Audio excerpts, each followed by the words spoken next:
We're embedded with the Somali Special Forces unit known as Danab. These are U.S.-trained commandos who have just received intel about 2 target houses that are supposedly hiding al-Shabaab militants. We're heading to the village right now to see if we can arrest these guys. These Danab fighters are Somalia's best weapon against the terrorist group al-Shabaab. They're rolling out on one of their first operations since their American partners left the country in January. It's the only time journalists have been allowed to film a raid.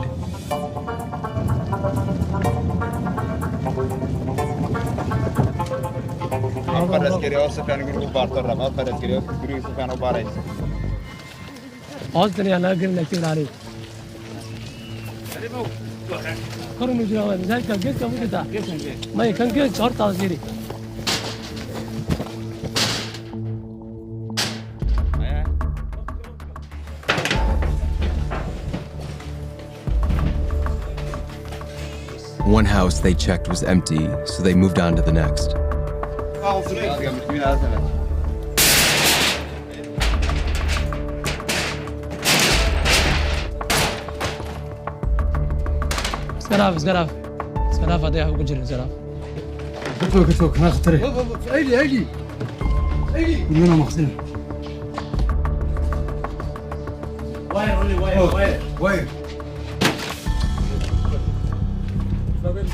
But it wasn't a bomb. It was just a box of tangled up wires. After detaining a half-dozen men, it was clear that none of them were in al-Shabaab.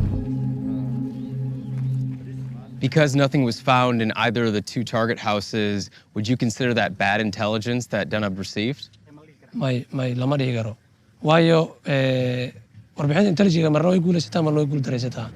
The doors that you kicked down to these homes, will Danab be responsible for replacing those doors?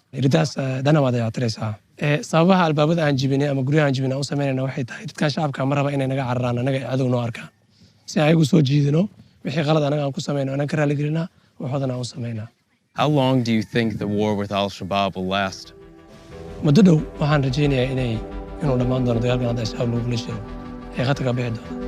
That's a rosy view of what lies ahead in Somalia's war on terror, considering that up until the U.S. left, there was no end in sight. The U.S. spent hundreds of millions on training, equipment, and aerial support for Danab.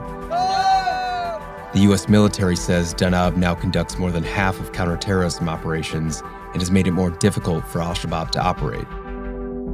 But in December, President Trump made a bid to get out of, quote, endless wars and ordered U.S. troops out of Somalia. Only they didn't go home. They went to bases in Kenya and Djibouti, leaving Danab with less than half of the 3,000 commandos originally promised.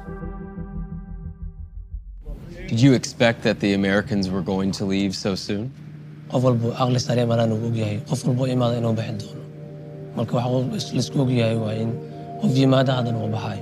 In what ways is the U.S. continuing to support you here, even though they're not physically here?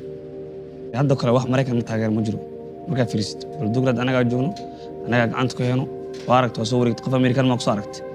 you feel now that al-Shabaab sees this as an opportunity to maybe hurt Danab?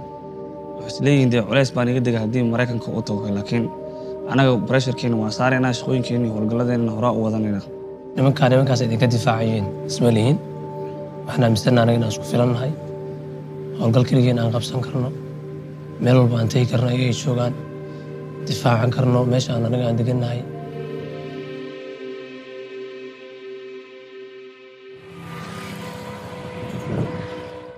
Over the past 14 years, al-Shabaab's campaign of violence has killed thousands throughout the Horn of Africa, including U.S. soldiers on one military base that just became home to many of the troops who just left the country. They now control nearly a quarter of Somalia and are funneling the money they make through extortion to al-Qaeda. Having the U.S. in Somalia helped al-Shabaab recruit. The group outnumbers Danab around 6-1.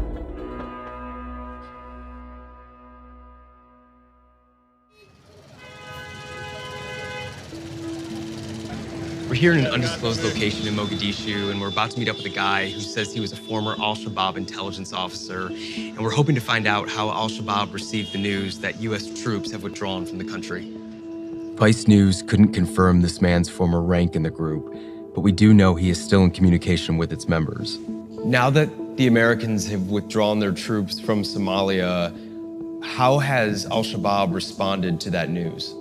qofka bini'aadamka waxyaabo ku dabeecad uu leeyahay jirto qofka uu ka cabsanaya markuu ka tago oo iska dhacsiina inuu guulaysto maxaa yeelay sayaan waxaa waaye qofka ugu weyn oo membarka ugu dambeeya oo la dagaalamaya inay Ameerikaan yihiin haddii ay Ameerikaan ka guulaystaan inay wada guulaysteen haddii lagu guuldareystaan ay guuldareysteen laakiin isma dhahaayaan haddii Ameerikaan oo dagaalka joojiyeen markaas jaanisyo badan dadka inay ku sii xasuuqaan inay u suurtagelinayso.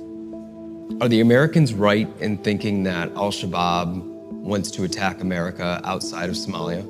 taasna waxaa habeen imaano u soo jeedaan jaanis allaala jaanis u suurtagal haddii Kenya tahay haddii Ethiopia tahay haddii Djibouti tahay meesha allaala haddii xamar dhexdeeda soo ambo waxaa la mid Soomaaliya dhexdeeda ay tahay meel allaala meesha dana Maraykan lagu waxyeelay karo habeen imaano u soo jeedaan oo inay waxaa la iska dhiciyaan waxaa yeelay dagaalka waa la iskula jiraa. What does al-Shabaab think about Danab? They see them as a formidable force to be reckoned with now that the U.S. is gone? waxyaaba looga cabsanayana badanaa waxay ahayn diyaaradaha ka socday aynu hubkooda ama fitrigooda ma ahayn marka awooddaas ay u cabsi jireen danab haddii awoodii diyaaradihii iyo waxaa dagaaladii lala qaadayay meesha ay ka baxaan iyagoo Soomaaliya lala dagaalamo wax ma dhaamaan sida waxaa badanaan ay ka cararaan waa guuxa diyaarad. Militants aren't the only ones afraid of U.S. planes overhead.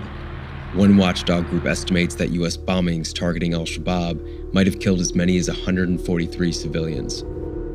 The U.S. military only admits to 5, including one member of the Kuso Omar family. Today, Kuso Omar is 9 years old. She lived in al-Shabaab territory until last April.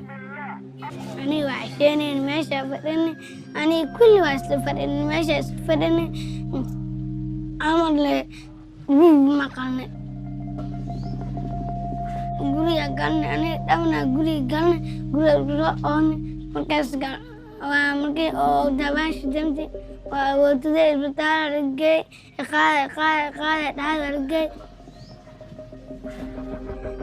isbitaal jiifti walaashayna garabta guriyaashayna waxa gaareen garaashayna meesha ku dhimatay. Do you remember what it sounded like? أنا وفتي قولي جيسي عبصونا عادرام حوق وجوك أهم قضي مش قلمت حرحب وجرت حرحب وكل حرحب.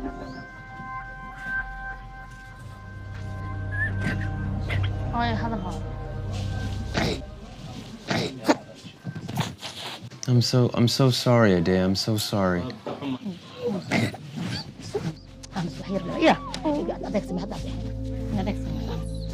Do you know who did this to you and your family? Do you know who was flying the plane?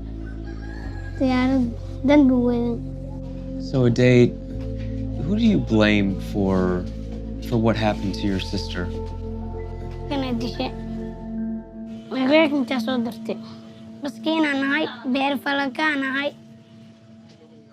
There's a very deliberate intelligence process to confirm the target. Major General Dagvin Anderson is in charge of all U.S. Special Forces operations in Africa. Because of the repositioning and not having those boots on the ground, is there a fear that the intelligence that we have won't be as sharp when we're making these decisions, to launch a drone strike? So the standard for any strike remains the same. If we don't have the quality intelligence, we're not going to take the strike. President Biden now requires the White House to sign off on all airstrikes in Somalia, but he said nothing to signal what comes next for troops on the ground. If Biden decided to reverse the decision and send troops back into Somalia, how difficult would that be? We haven't done that assessment. Is it possible? Of course it's possible. My job is to make sure that there are options available for our decision makers, for our policy makers to have. Was there ever a need to be in Somalia to begin with? I would say yes, it's important that the international community be engaged in Somalia. Al-Shabaab's a threat to the international community, it's a threat to the United States. It is, just to be clear, it is part of Al-Qaeda. And Al-Qaeda has already proven the will and the ability to attack the West and the United States. Al-Shabaab sees the U.S. repositioning out of Somalia as a victory. Does this not mean that in some way the U.S. has failed in its mission? I don't agree with that at all. We're still engaged. So while we may not be there persistently, we still have a periodic engagement. When Al-Shabaab's claiming victory, they're probably doing it a bit premature because they still have to go up against the Danab. And they may be small in numbers, but they're quite capable. Just because it's propaganda doesn't mean it's the truth. And of course, that's what Al-Shabaab is going to put out. The statement from AFRICOM last year said that they were hoping to support Danab until 2027 and build up the force upwards of 3,000 commandos. Less than half of that number have been trained. So is there a feeling that we have left them in the lurch? So I don't believe we've left them in the lurch. We've given them high quality training. They're very capable. Counterterrorism is difficult. There is no two ways about it. It is not without risk. And the threat that our partners, the Danab, face is real. But ultimately, this is a Somali problem, and this is an issue that the Somali people and the Danab are going to have to face.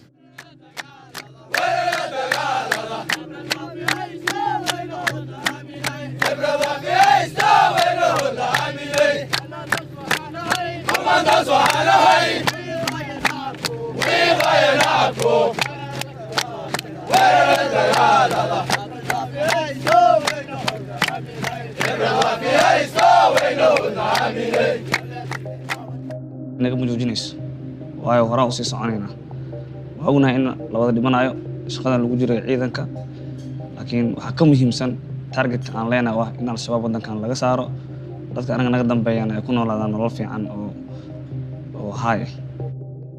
Do you even want the Americans to come back? soo wada laabto waa la shaqaynayna awalba waa la shaqaynayna Maraykanka taas oo naga weyn waaye dowladdeena iyo taalaamidaas la gaara in kale lama oga adoon gaarin haddii ay wax walba dhici karo wax walba imaan kara marka haddii ay gaari waayeen kulay ayaga xaggooda way anaga ma aha.